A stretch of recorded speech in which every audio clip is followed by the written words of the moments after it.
Hello, Hiroshi Shipe here with another Hiroshi Thought Bubble. And on this talk, we're going to talk about John Perry Barlow, one of the founders of the Electronic Frontier Foundation. He was also a member of, early, like, kind of cypherpunk, or I should say, just overall internet activism. He was a great activist against, nuclear proliferation, war. He was a lyricist for the Grateful Dead. He's been a subject to a couple documentaries. In fact, his life is going to be a subject of a movie about his Wyoming cattle farm, where he literally had just all sorts of just very prominent random people from the music, art, and just celebrity scene that would come out and work at his ranch to, I don't know, kind of get away from it all, or kind of get in touch with their roots or something of that nature. And anyways, he passed away earlier this February, and we're going to talk about basically what his contributions to just internet freedom and freedom in general, and what he had brought towards just in general to the space beyond just being part of the Electronic Frontier Foundation. But before we get into John Perry Barlow, some news. So this is an interesting video. It was on Vimeo, it was shared through like blogs and Twitter, and it's a Lightning Network setup device where you can buy some beans for bits, it's called, and pay with the Lightning Network, and you can feed a chick. So I'm just gonna play the video, and it has a Raspberry Pi, trust minimize jelly bean pay, and you pay with Lightning. So this person paid 10 times 50,000 Satoshi per bean, so 0.005 Bitcoin. They sent it, pay, and the little bits for the chick came down. Look at those feathers just trying to come in there. So there's that. I thought it was a cute little funny video. Gotta get out before the next video comes on. Come on. Come on. Come on. Alright, I just got rid of everything. That's not what I wanted. Wait. So there's a lot of interesting things going on with the Lightning Network. That kind of reminds me of just the very early part of the space where people were just doing weird, odd things like cryptographic wall, which is now moved on towards Bitcoin Cash, where you can write messages within the blockchain.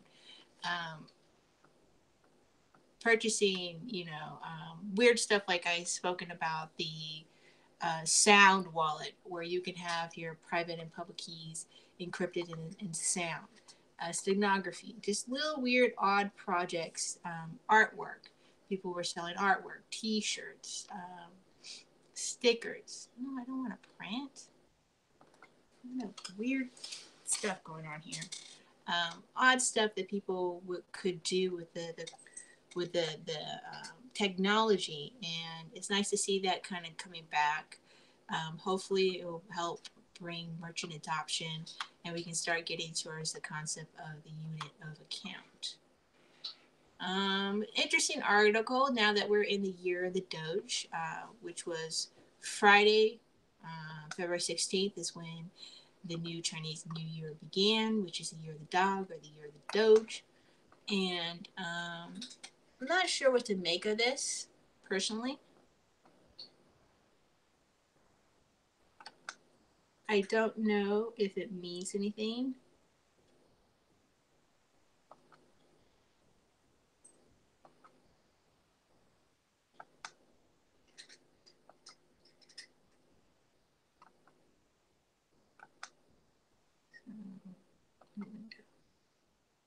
That's what I want, right?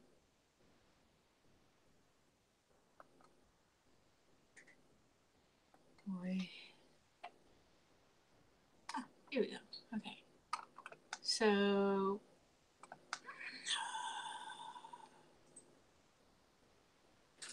Paste and go. Paste and go. This comes from CoinDesk. So Dogecoin helping Ethereum solve its biggest issues. There's a lot of issues with Ethereum. There's issues with scaling, security, the fact it doesn't have a very secure smart contract ever, scams right and left, governance. There's a whole big old mess, and not to mention the beginning with the whole DAO. So it's written by Alyssa Hedridge. A cryptocurrency modeled after a Doge meme is providing yet again is not just a joke. There's also a big Ethereum conference that happened in Denver, so I'm sure there's going to be some news coming out of that space. Giveaways, projects, ICOs, who knows what will come out of it, but I'm sure we'll receive some issues. So, or some, I would say issues, but some news. Created on the whim in 2013. Okay, we already know the history of Dogecoin. So, on that date, the much anticipated technology, TrueBit, successfully sent Dogecoin to Ethereum's Renki testnet, where it became a distinct asset on that blockchain. A historic first that the transaction marked the completion of a year-long project developers see as stepping stone towards the interoperability of crypto assets more broadly. Nicknamed the Doge Ethereum Bridge, the test also marks the first real release of TrueBit, which aims to solve one of Ethereum's biggest problems, scalability. In short, the smart contract platform can't support many users right now. Instead, because of all the data Ethereum needs to store its global distributed database, it requires more than 3 times as much data as Bitcoin, and that's making it more difficult for users to run. Though TrueBit is lesser known than scaling solutions like Radon and sharding, the technology is perhaps more ambitious because it's designed to scale any type of Ethereum computation rather than just transactions. This key since Ethereum bills itself as more than just a financial cryptocurrency. In the long run, TrueBit wants to scale video, machine learning, or just about any computation you can think of, and Doge Ethereum is the first case used for it. 1 million online. Backing up the history of Doge Ethereum is an interesting one. In the heyday of Dogecoin, blah blah blah, Ethereum Foundation UX designer Alex Van de Sandberg got together with other developers and set a bounty to incentivize someone to come up with a way to move coins from Dogecoin to Ethereum back. The group locked up its funds in the DAO as a kind of application that runs on Ethereum, enabling money to be spent only on one specific rules are met. In instance, the funds were set only to be released if 5 of the DAO leaders voted to do so by sending approval for the Ethereum private. Since the price of Ethereum ballooned over the years, the smart contract holds Ether worth about 1.2 million today, but no one's received the bounty so far, probably because running Doge Ethereum in an efficient way is proving to be a much more difficult problem to solve than expected, as Van Zandt pointed out in the string of tweets describing the project's origins. The heart of the issue is too computationally expensive to validate a coin going from one chain to another and back again. It costed millions of dollars in Ether. In order to solve this problem, it needs to be less expensive to run computations on the Ethereum blockchain. This bounty kicked off 2 or 3 year discussions about how to best implement it. And Doge Ethereum is how TrueBit was born. The seemingly silly bridge sparkling Ethereum Foundation developer and TrueBit co-author Christian Riskminski, interested in design and scalability layer on top of Ethereum. So the big test. TrueBit developers might be getting close to snatching the Doge Ethereum bounty, though since some successful tests on the Renki copy of the Ethereum blockchain have been executed, the only other step is doing it live. TrueBit built a Dogecoin Lite client, a smaller version of the blockchain that slashes most of the historical data, embedded it into the Doge relay so it can securely move coins from chain to chain. So it seems like it's like a combination of atomic swaps and lightning, perhaps. Yet TrueBit's developers stress that the challenging aspect of what they've accomplished, arguing that the Doge Ethereum bridge is different than the decentralized exchange via atomic swaps, an idea that's been gaining ground of late. Though rather it's more like side chains and long-stalled Bitcoin technology. Yeah, we'll see. We want to actually pull coins off the Dogecoin blockchain and put them onto Ethereum in the form of an ERC20 token and be able to move them back. You don't need a counterparty. We're doing this completely on our own. To accomplish this, there had been some way of locking coins on Dogecoin so they cannot be spent until they are sent back from Ethereum. But that's not the most difficult part. What remains computationally expensive is proving that the owner of the Dogecoin owns the Ether coins on the other side. They then execute a transaction on the Renki testnet, sending the Dogecoin to Ethereum and back again using TrueBit under the hood, so the normally expensive proof is executed off-chain in a much cheaper way. So they're trying to I guess, game the system in the sense that they're not paying out an exorbitant amount of fees to do this, the computational power, I guess. Despite the public debut of the scaling project, though, the team behind TrueBit still has their work cut out for them. In this first version of the technology, the incentives are greatly simplified. In the technology they have ready today, some of the participants are behaving altruistically. That is, the system verifiers are performing expensive contribution just to be nice. While that probably won't work in practice, TrueBit goal is one day to create a marketplace where participants are paid for doing computational work on their computers and contributing correct results. People come out of their own self-interest to run these computations and make money in return. So when all they'll be ready exactly, Haben won't give an estimate how long it will take to launch for real on Ethereum. It's already hard to make estimates like that because one of the rules of software engineering is however long you think something's going to take, it'll take 3 times as long. Still, he revealed TrueBit's plan to release new software programs iterating on the milestone in the coming months now that the startup's teamed up with decentralized startup Argon and Ethereum-based video service LivePeer. That's how they think the technology is spread at first, beyond Doge Ethereum, making a big step for TrueBit and potentially Ethereum too.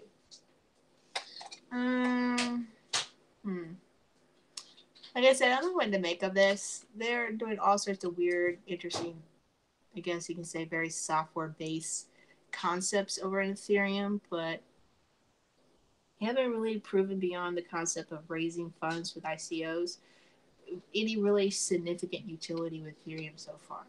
Doesn't mean that it's not going to happen. Maybe these upgrades of Chardon and Raiden, it will happen, and now you have this TrueBit thing. But who knows?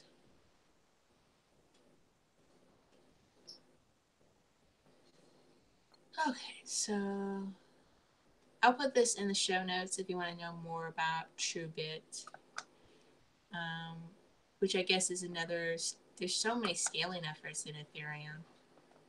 But I guess you could say the same thing with Bitcoin. There's a lot of scaling efforts in Bitcoin.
So, gambling tycoon builds $100 million Bitcoin funded Ataguana resort. His Excellency Calvin R. says project will be entirely funded from digital currency profits. Calvin R., a gambling and Bitcoin multimillionaire who was once on the run for the U.S. authorities, is building a $100 million five-star resort on Antigua funded by profits from digital currencies. The Canadian-born who had been appointed Antigua and Barbados Special Economic Envoy said he began working on the upmarket tourist resort on Antigua's Value Church Beach.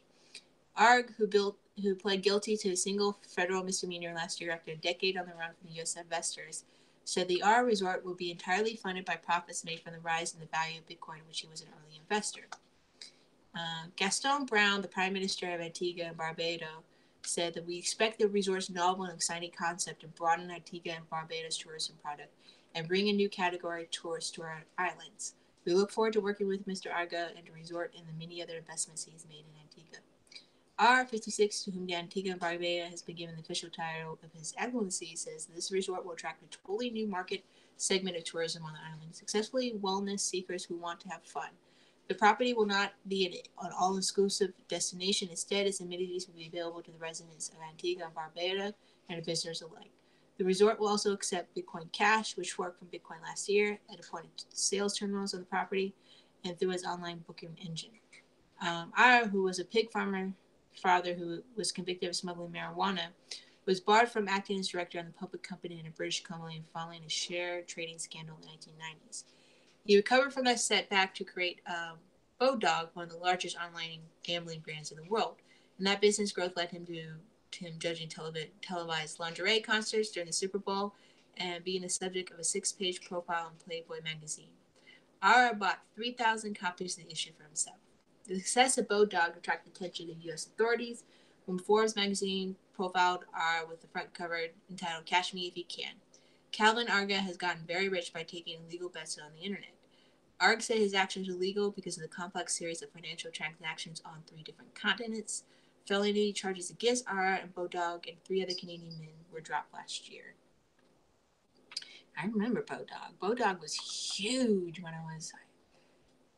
It was a huge site. So, what can be considered a victory for Calvin R., the former online gambling billionaire, pled guilty on Friday to misdemeanor charges, resulting in a 5-year criminal case in which federal prosecutors pursued felony charges against R. and the company he founded, Bodog Entertainment. According to criminal information filed in federal court in Baltimore, R admitted to accessory after the fact charge related to the transmission of gambling information in violation of the Federal Wire Act. You should have that capitalized there. At the same time, federal prosecutors dropped the felony charges they had filed against R, Bodog, and 3 other Canadian men. As a Canadian citizen, R never came to the U.S. to face a charge against him. In addition, R acquired the domain name for Bodog that had been seized by the federal prosecutors as part of the criminal case through a payment of $100,000. Judge Catherine Blake sentenced R to 1 year of unsupervised probation and a $500,000 fine. R, who also agreed not to make any claims against the $66 million that had mostly belonged to the U.S.-based gamblers and been previously seized by the federal prosecutors from payment processors into forfeit procedures related to the case, R personally ensured that any Bodog-branded player was made whole, according to the court document filed by federal prosecutors. Mr. R is pleased with the outcome of the case. He's even more pleased that the 5-year ordeal is finally over for him and the others who were charged. He looked forward to moving forward with his life. So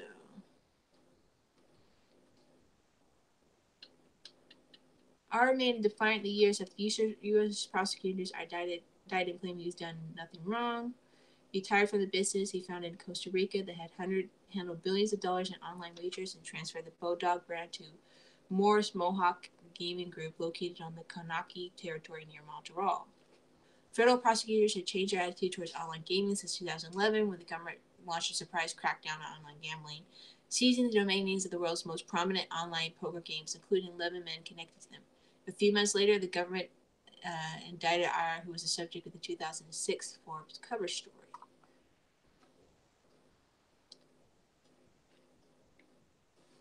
So let's go back to Bodog. I want to say Bodog was huge in the early aughts when I was in college. So, Bodog. I know a number of people that had gambled on their website for poker. Yeah, they also did sports betting. I think they were really good with the whole NFL stuff. Sports gambling site sees. Where's the Bodog? Just the history. Wicca.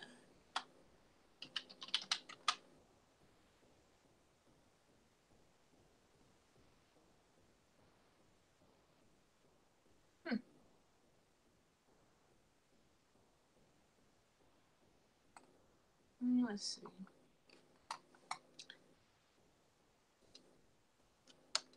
Yeah, 2000. Gambling company Bodog, the success which made him a billionaire.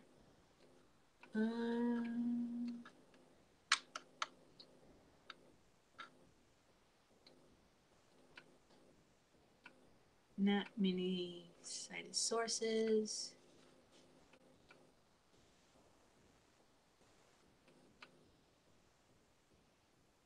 Yeah, I remember they had this conference in Las Vegas.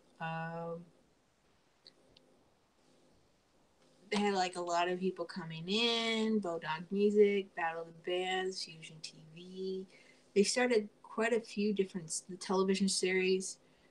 Wildcard Poker, which is now a staple. Those poker shows are a staple. Like a lot of the stuff that he was attempting or doing was one of the reasons, that poker, I think you could say, has proliferated, if you will. Particularly the fact that um, Bitcoin has become part of the gambling scene very early on, but the internet changes everything. Iron Bow supported charitable causes from the LA Lakers Youth Foundation, actress Shannon Elizabeth, and Animal Avenger organization. She is also a very big poker player. So it's troops. So not so much about the website Bodog itself, but I do recall this, and let's see what it says about his Bitcoin.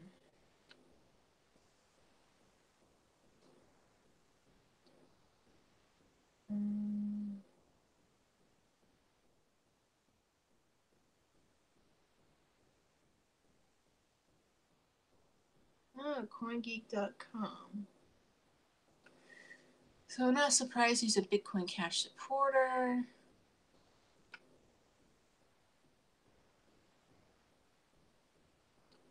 Iron claims to purchase both hardware and software in order to help build the BCH hash rate. The mining facility is house powered the Bitcoin Cash blockchain only. May 2018. We're gonna see more of this guy's name, but I'm Craig Wright, so not surprised he's all tangled up into any of that really, but that kind of explains a little bit about the money behind Bitcoin Cash, if you will. I mean, these guys are looking for not necessarily storage value, many of these businesses, but the ease of merchant transactions when it comes to sending funds and not paying the credit card companies or the banks, and the traceability issue. So that was something that Bitcoin had done for a while, in its very early days, but as its store value grew, it's not being spent as often or as much. And so some security issues here we need to be concerned about in the cryptocurrency space is the Spectre and Meltdown. We've had the iTunes hack, if you will, the disclosure of the code. Who knows what that will do? But these lawsuits filed against Intel over Spectre and Meltdown flaws. The company is also accused of failing to act in response to insider trading. This is by Peter Bright by Ars Technica. This is going to be very ongoing. It's going to get very ugly. I don't know if it's going to take down Intel, but I do think that this is going to shape up along with ASIC manufacturing and GPU mining in general and the chip manufacturing industry. What's happened with Intel, there's a window. If someone's not already marketing themselves behind the scenes to different, server companies, big companies, saying that they can produce the chips that Intel was making, but secure, there'll be a shakeup. But with the difficulty is with chips, it takes time. It takes time from not only the software programming, but the hardware design and just putting them out there. Whatever you conceive of now, it probably takes about 2 to 5 years to come out in the marketplace. That's a lot of investment. That's a lot of time waiting. But even that 2 to 5 year window of waiting, if you will, to actually physically disrupt Intel, the background disruption of all those contracts moving to someone else is going to, I think, as soon as someone does, is going to cause a significant ripple effect in the tech industry. And it might help in just kind of distributing the power of the different type of dynamics of the companies that are out there. Maybe some larger or small to mid-sized companies can rise up. Someone new can come into the place. but also just a reevaluation of just all products from conception to end user, the security that we just need to start tearing these things down and just really going through and looking at them and looking at everything and not trusting anything and going line by line, code by code, with a ruler if you have to and a red marker, and seeing whether or not these devices are truly secure, what their vulnerabilities are. Nothing is 100%. Nothing will ever be 100%, particularly in software.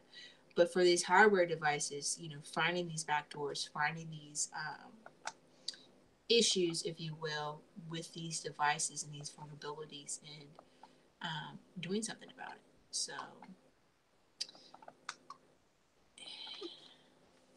we'll see. We'll see how everything all shakes out. But there's a link in the show notes to that particular article. I found this very interesting. I'm not a trader. I don't do anything with trading.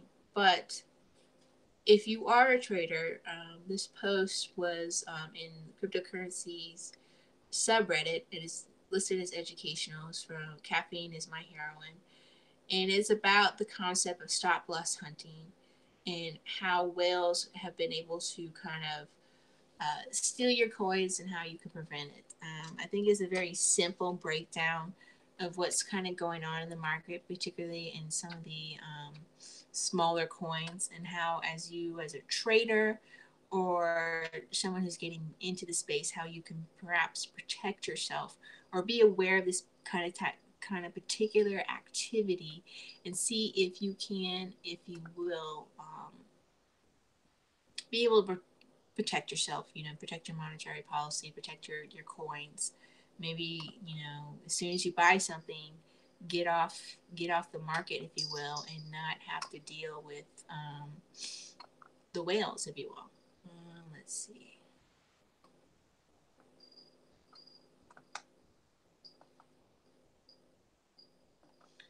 So, some quick news about the Pineapple Fund.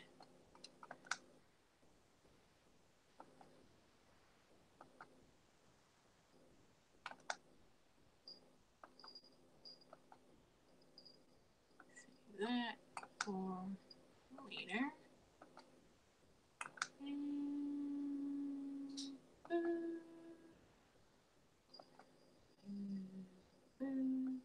Pineapple Fund website.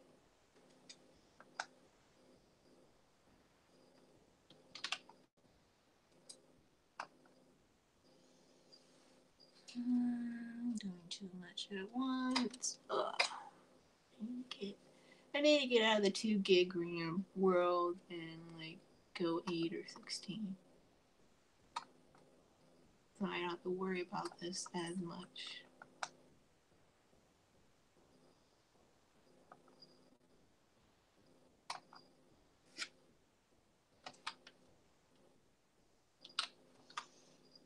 Nope, that's not what I wanted.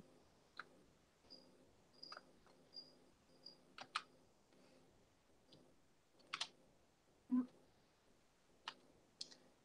Obviously, I didn't copy it. So I'm just gonna. Nope.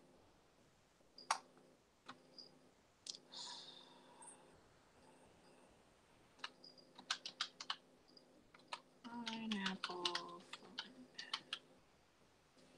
Done.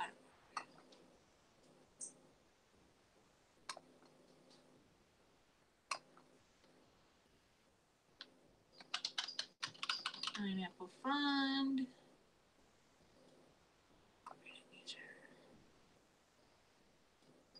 Alright.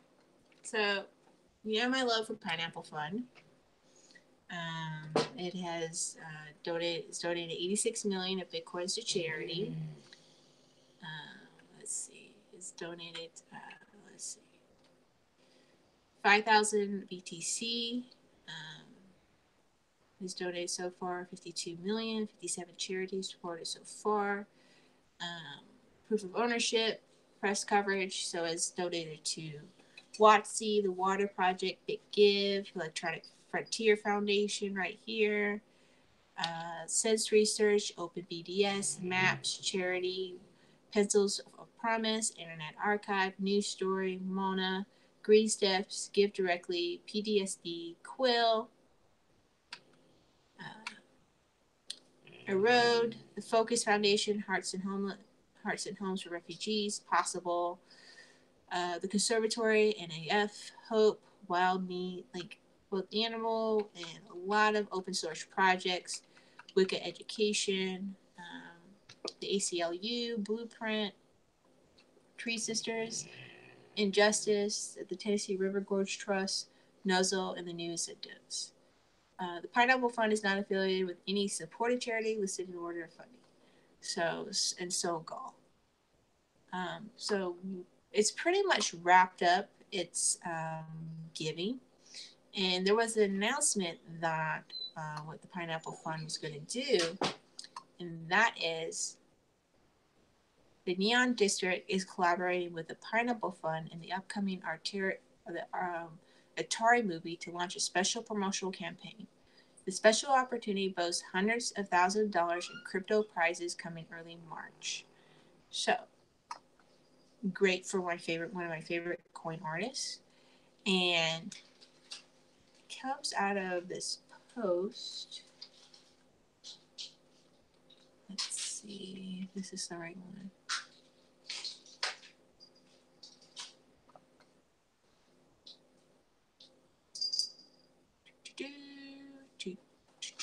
Yeah, they also are supporting Let's Encrypt, Pet Rescue, River Protection, which I think is up there, but I don't think Let's Crypt is up. Encrypt is up there.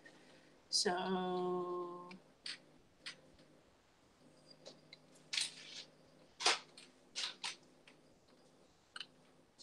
alright, so here's the post. It was like 3 days ago.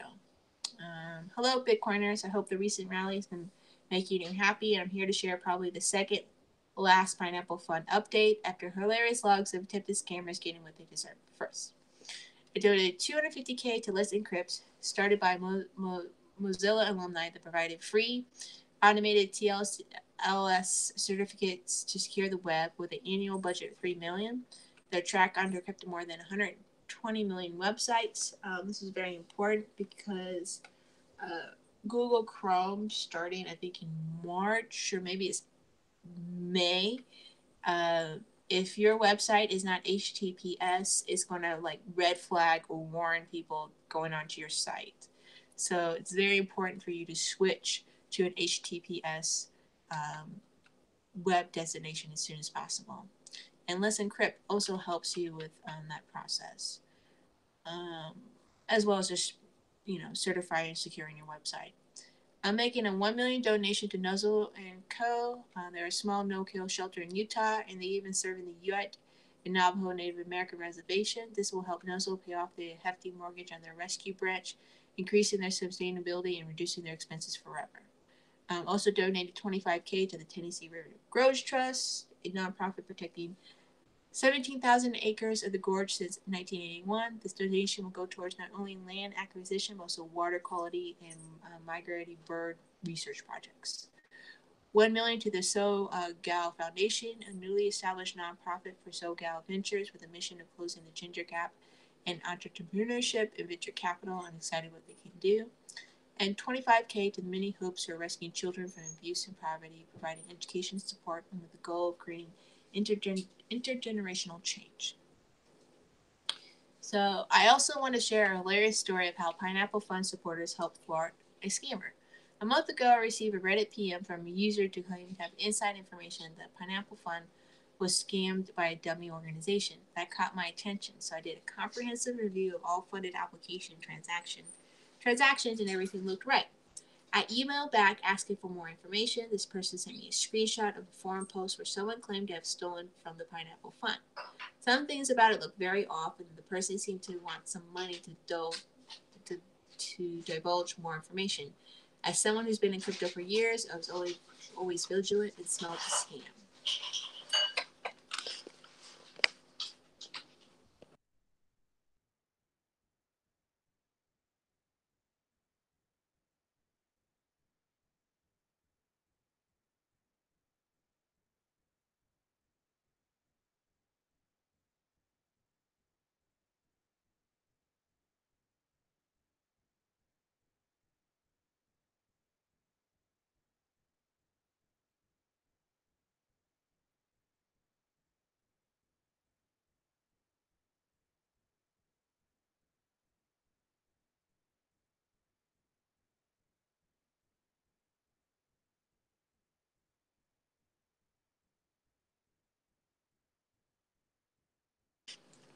Sorry about that. It's cold and flu season. So here we go. Where was I at? Okay, so this is very important because this person, has been in the cryptocurrency space. You got to watch out for the scams. Basically, if you've been scammed once in the crypto space, then it could inoculate you, or at least should inoculate you from further scams. But sometimes you gotta get hit once or twice, and once you hit that once or twice, or the one that really really hurts, your guards are up, your walls, your defenses are up. So after a re-audit of our donations, I'm confident that every single donation reaches its intended target, not wanting to leave any stones unturned. I sent the screenshot to a couple of white hats who offered help to the Pineapple Fund. A little while later, they were able to identify the forum as of the popular invite-only torrent tracker, and the scammer used its layout as a base and inspect element and thread to make it about Pineapple Fund. The users' names and avatars is doctor screenshots from real users. Case solved, scam confirmed, but that's not it. Our white hat then got in touch with the forum admins, so they were able to find the thread in question. Because it was an old thread, only one person visited in 2018. I received the screenshot from the scammers minutes after the visit. Admins banned the user. A while later, the scam tried to get in touch and make amends with the admin. Added the hilarious logs to the talking. It was sent to me by the white hat. Thank you, PM, and thank you for the admins on the site. So they were able to thwart the scammer, if you will. So here's the announcement, and this is what gets me super excited, and knowing that CoinArtist is part of it makes it me even more excited. Not sure I'll be able to participate, but I'll definitely cheer people on. Maybe someone can say this Pineapple Fund. Maybe they could do a nice little, I don't know, HQ trivia puzzle version. That would be nice, but that's just me. Anyways, Pineapple Fund has a few hundred Bitcoins left. It's been an amazing experiment in charitable giving. I'm looking forward to the final contributions and sharing my learnings. I'm also looking forward to conclude the Pineapple Fund with an awesome puzzle filled with prizes. If you ever wanted some money for the Pineapple Fund as an individual, well, you'll have a chance. But you'll have to earn it with your puzzle solving skills. I'm excited to be working with brilliant artists, puzzle makers, and even a legend who you may know. Stay tuned. All puzzle money will be donated by me personally and will not come from the PF funds for donations. Party. Anything else to talk about the Internet Archive?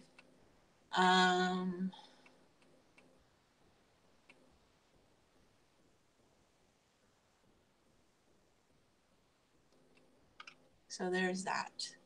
I'm sad to see that Pineapple Fund won't be here any longer, that they've already given out their stuff, but maybe they'll be might be like a nice, one of those, I don't know, Bill Gates and Melinda Gates letters where we catch up every year to see, where the funds went, what the goals of these different charities were able to achieve because of the gift that the Pine and the Pineapple Fund organization was able to do.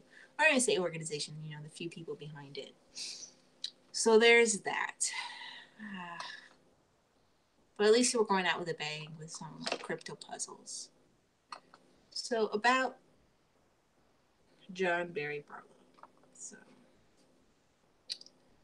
here we go.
So this is from the Electronic Frontier Foundation. Is there I guess you could say them talking about John Barry Barlow. This is his library. Um, this is kind of just a breakdown of who he was and what he was about. So John Barry Barlow, he died in February, the beginning of this month, 1947 to 2018. He had some health issues. He's trying to get better, but you know, these things happen. A poet and an internet philosopher, was a co-founder of the Electronic Frontier Foundation and a member of our board of directors from 1990 until his death. Barlow's passion for life, liberty, and human connection brought him in contact with a staggering range of people and made him an inspiration all around the world and to us. In his work as an internet activist, he made us all think about what computer networks might be and approach the digital future with hope. It's no exaggeration to say that the major parts of the internet we all know and love today exist and thrive because of Barlow's vision and leadership. We also saw that the internet as a fundamental place of freedom, where voices long silenced can find an audience and people can connect with others regardless of the physical distance. He was one of the first to note that the difficulty of enforcing existing copyright and patent laws has already placed in peril the ultimate source of intellectual property, the free exchange of ideas, and that the great constant constraint on your future liberties may come not from the government but from corporate legal departments laboring to protect by force, but can no longer be protected by practical efficiency or general social consent.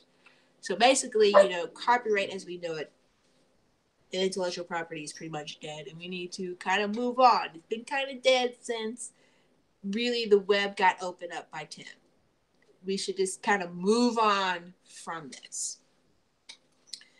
Barlow is sometimes held up as a straw man for a kind of a naive techno-utopianism that believed that the internet could solve all humanity's problems without causing any more. Not true. Nothing could be further from the truth. Barlow knew that the new technology could create and empower evil as much as it could create and empower good. He made a conscious decision to focus on the latter. I knew it also was true that the good way to invent the future is to predict it. So I predicted utopia, hoping to give liberty a running start before the laws of Moore and Metcalfe delivered up what Edmonds now correctly calls a turnkey totalitarianism. Barlow's lasting legacy is that he devoted his life to make the internet into a world that all may enter without privilege or prejudice, accord by race, economic power, military force, or station of birth. A world where anyone anywhere may express his or her beliefs, no matter how singular, without fear of being coerced into silence or conformity. Here we collect a portion of his writings and documents about him. There is much ageless wisdom here, as well as commentary that is based firmly in the first legal and moral issue facing the nascent internet. Enjoy. So, the economy of the mind and the global net, selling wine without bottles. I'm not going to go through his entire library, but I will come visit his writings because I think it's very important. Because his philosophy or his stance and his support for different free and open access and internet is probably one of the primary reasons that so much of what we're doing in this space is capable of existing. I mean, he championed against the Clipper chip. He championed against all sorts of different draconian laws, both here in the States as well as abroad.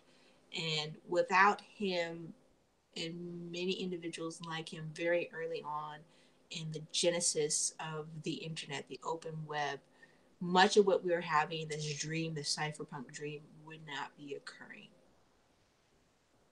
So that's the same thing.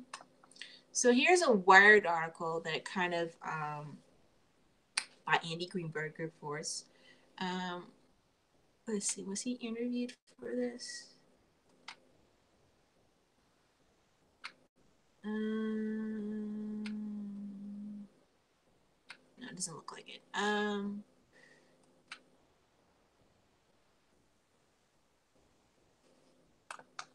Right here. It kind of just breaks down what we're about to get into, which is the Declaration of the Independence of Cyberspace. I thought it was important for us to read this declaration and break down, what has occurred and what hasn't occurred, and what is happening, what's not happening. Let's see. Of course. I think there's important Nick Szabo, who's been very important to the overall space here in this, as well as an embedded video, which I don't know. I might just let him say his words.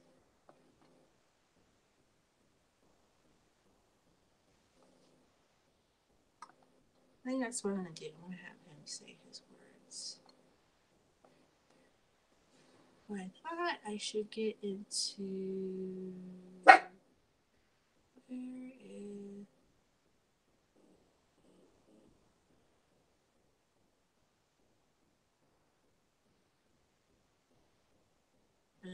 what's it? Sabo. I'll find it some other time.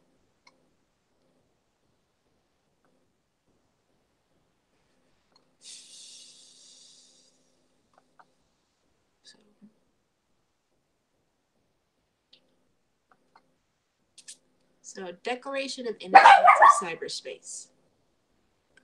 Guys, it's just the wind. I have a link to his words right here. He delivered this in Davos, Switzerland, February 8th, 1996. Wow. So he died almost 22 years after he first gave this speech. Wow.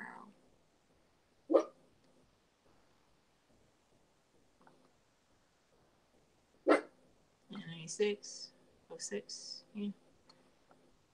So, will you be able to hear this?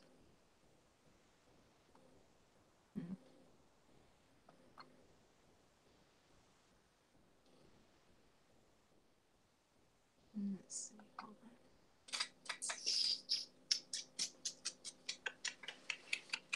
Let me see if I make sure that you guys are hearing this at all. 1 second.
So that was a man with his own words. Going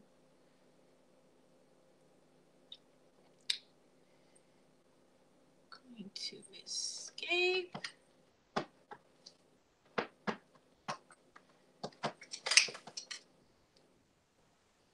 Alright, so Declaration of Independence of Cyberspace by John Barry Barlow. Department of Records video by Audilog. Almost 3 years ago he did this. I want to make sure that they're getting the proper accreditation. Right there. So let's go back to his words. I hope you guys heard that. Couldn't really tell. So one of the ethos about, in this space of cryptocurrency that's kind of reiterated by many members that are part of the cyberpunk movement was the concept of no borders. You can't stop Bitcoin or cryptocurrency in general because it's borderless. It wherever the internet is, wherever cyberspace is, there are no borders. There is no governance. You cannot prevent or stop somebody from walking across the border and taking their wealth with them. You can't. So in essence, borders are meaningless. The kind of sovereignty that governments speak of is almost meaningless. Because once people control their own wealth, they control, in essence, the power of everything. It's just the center, the crux, the bulwark of pretty much all governmental power is the control of wealth.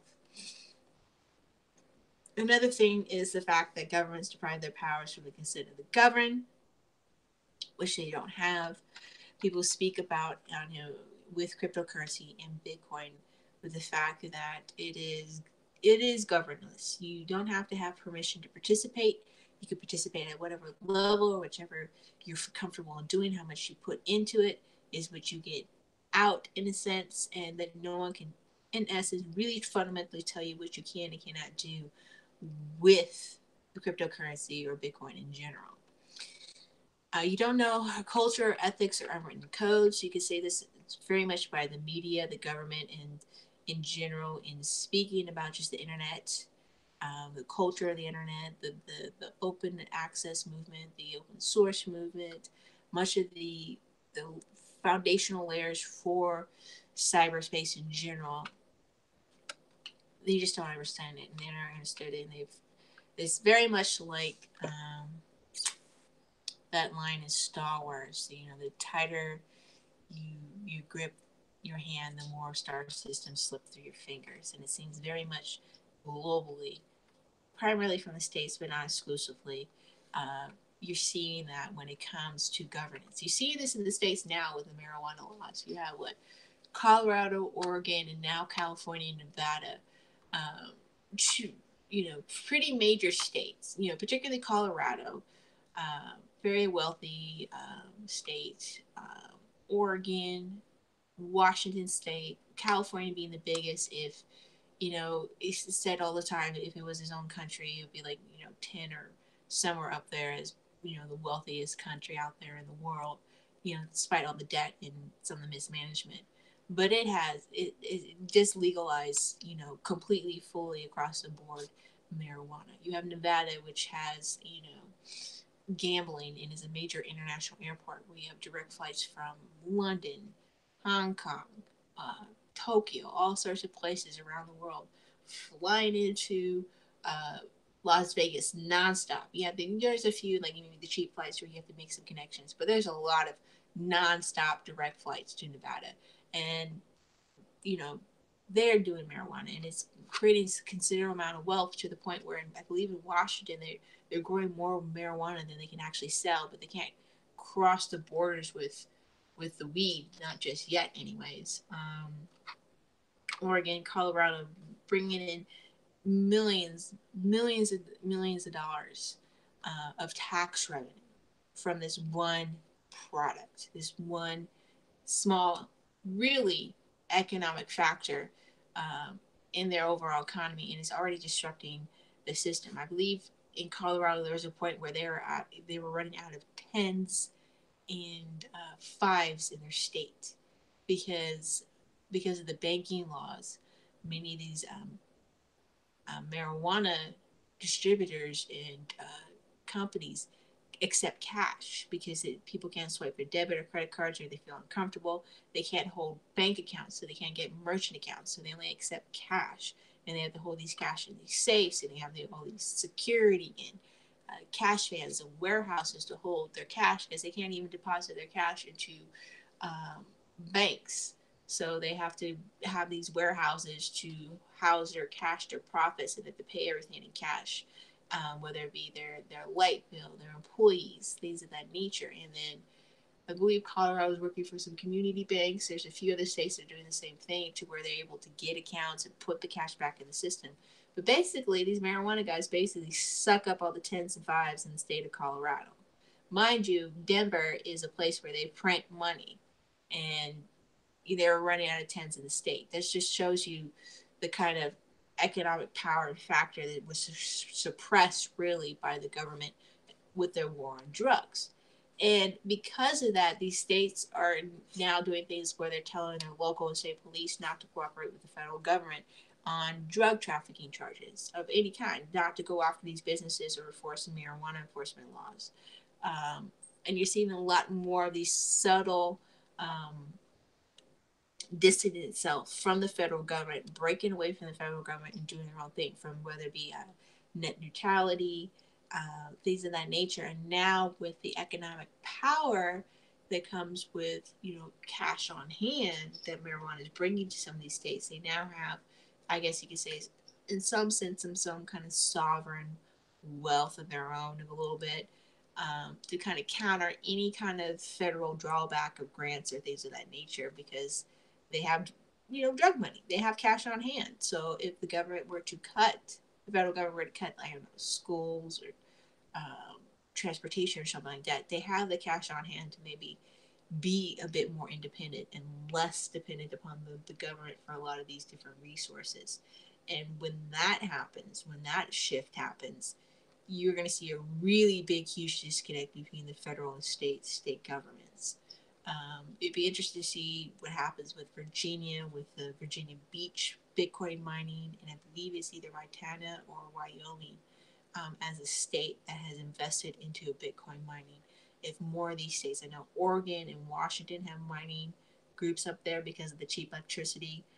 It'd be interesting to see if other states start going that way. I know Arizona passed that law about accepting Bitcoin, but if they start creating their own kind of sovereign wealth basis and start divorcing themselves further from the government, from the lack of consent of the government, it'd be interesting to see 10 or even 20 years from now what that looks like when it comes towards governance. And a lot of this has to do with the fact, the internet. The internet allowed for people to really rally forces and put those numbers and information out there. I mean, decriminalizing marijuana has been something that's been going on since the 70s, when the Federal Act first passed under the Nixon administration.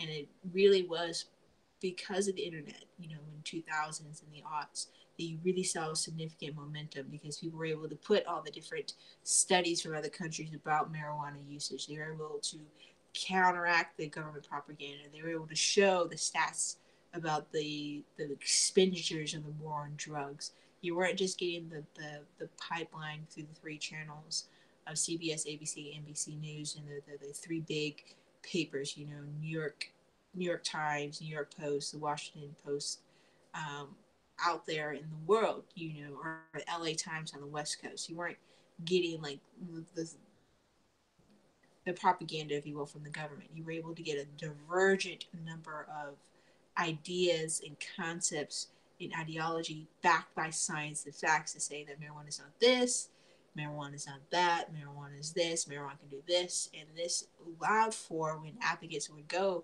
and speak to legislators and speak to the public, people were able to see for themselves, see from video, see from audio, see from the science of it all, and be able to make an informed decision. And you just saw the ball at going and see the dismantling of that. I wish there would be more effort on the uh, incarceration of people and getting them pardoned and being able to participate in basically um, an economy, if you will, particularly the underground economy, um, that they helped build, really. You know, all the different types of flavors of marijuana. What didn't just pop up and come because it was, you know, legal. A lot of these strains and concepts came from people from the underground movement that, you know, got busted.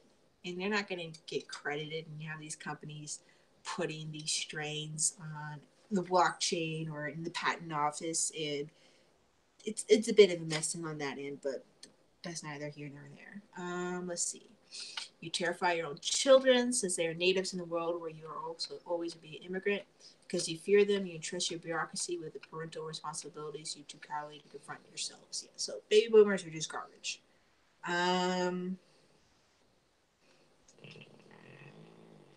Speech.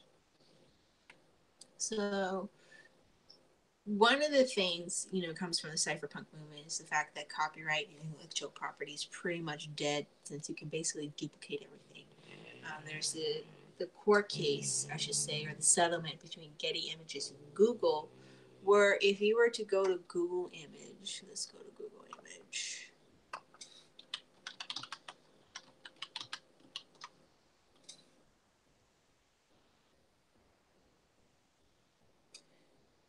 The missing view image button with the start page. So let's say if I want to do pigs.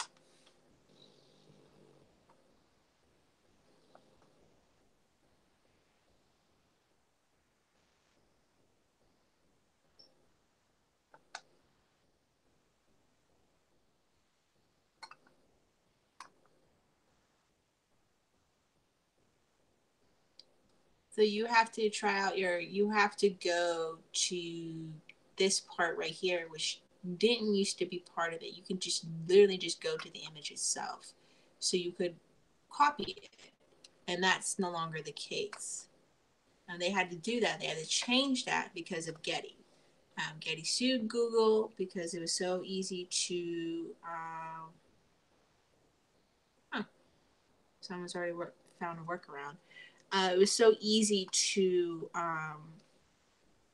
copy images. It just is. It's the freaking internet. I mean, what can you do?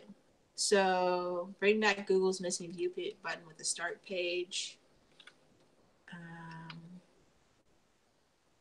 So stuff like that is trying to change the dynamic of sharing and disseminating information out there in the world.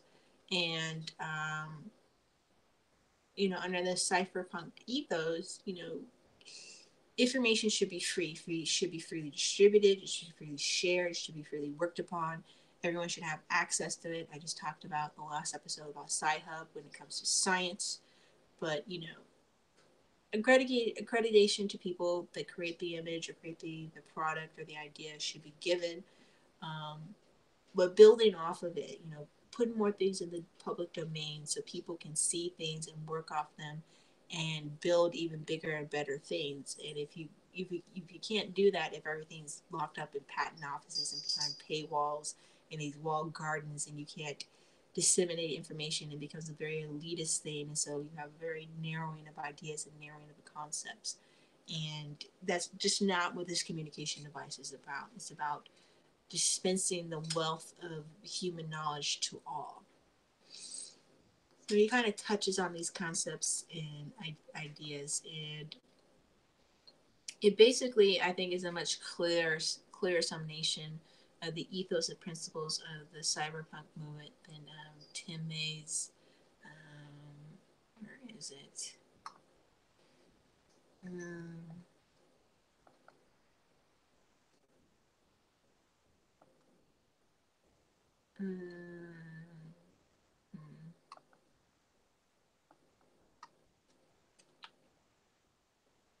um, Tim May's manifesto, if you will.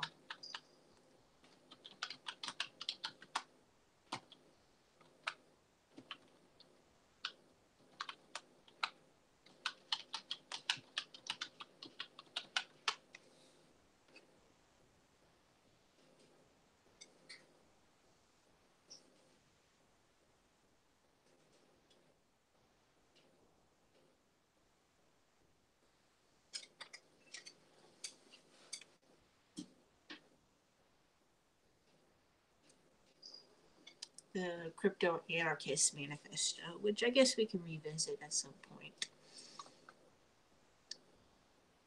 But this piece, this writing of John Barry Barlow, is one of many that just kind of help people kind of really see the internet for what it was and what it is really, and to kind of, yes, understand that it can be utilized for negativity or bad things, but it can also do great goodness, and it's better to build for hope than to build for destruction or dystopia, if you will.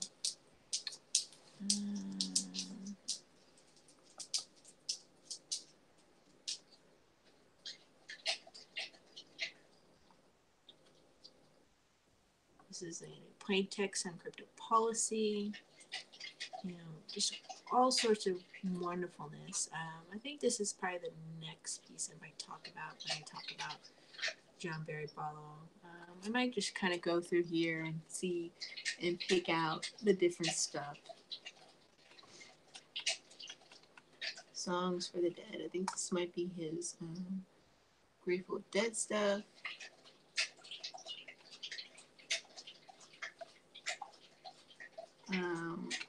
Yeah, so he's, like I said, he's been around for a while. Great influencer. Electronic Frontier Foundation is a foundation that is for and about, basically making sure the internet is a free and open tool for all. So, and they also just received, $1 million from the PineappleFund. So they can't do that, guys. Come on. But that's it. Those are my thoughts. I think this is somebody you should know about, somebody you should be aware of, his writings, his influences. I don't think his name is brought up as much in discussion of people that have helped the growth of Bitcoin or cryptocurrencies. But I think if you realize that the Bitcoin is built on top of the internet, then you have to kind of bring in some of those internet activists and champions into the discussion about how Bitcoin and cryptocurrencies came to existence and why we're here where we are, and the ideology that kind of fueled this movement and this new economic platform. You kind of have to kind of go back and see some of the older activists, if you will, in the internet space, and look at them and look at their ideology and the things that they stood for, were against, their failings and their faults and things of that nature. And some of the sayings that you might see in this space, you can kind of see where some of their origins are, their genesis are, how a lot of it is a remix of some of earlier stances that other people had when discussing just the internet in general. So here we are. Thank you for listening. You can subscribe, share. All the links are all below in the comment in the little section down below. Thank you very much, and until next time, to the moon.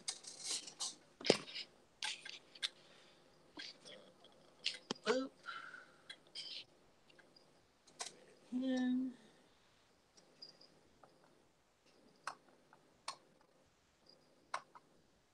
stop sharing, stop broadcasting, and